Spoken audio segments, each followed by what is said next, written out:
ఎవరిని సమకూర్చాడు ప్రభు అంటే, ఇర్మియా గ్రంథం 31వ అధ్యాయం 8-9 వచనాలు.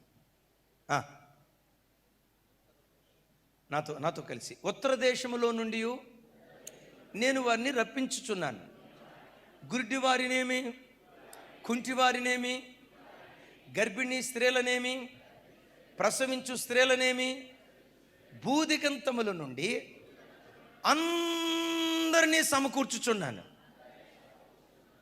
మహాసంఘమై వారిక్కడికి తిరిగి వచ్చెదరు. వారు ఏడ్చుచూ వచ్చెదరు. నన్ను ప్రార్థించుచుండగా నేను వారిని నడిపించుదును. వారు త్రుట్టిల్లకుండా చక్కగా పోవు బాటన నీళ్ల కాలవల యొద్ద వారిని నడిపించును. చప్పట్లు కొడుతూ స్తోత్రాలు చెప్దాం. 8వ వచనం. అందరూ ఈ మాట బాగా గమనించండి. యేసయ్య స్వరం విని మొట్టమొదట ఎవరు స్పందించారంటే, బైబిల్లో రాయబడిన మాట, గుడ్డివారు. చెప్పండి, గుడ్డివారు, కుంటివారు, గర్భిణీ స్త్రీలు, ప్రసవించు స్త్రీలు, భూదిగంతముల నుండి అందరినీ సమకూర్చుచున్నాను.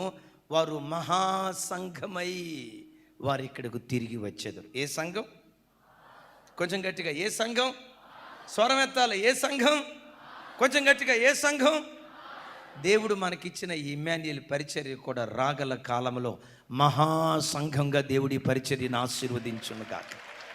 మహాసంఘముగా సకల జాతుల నుండి ప్రభు ఈ స్థలానికి సమకూర్చును గాక.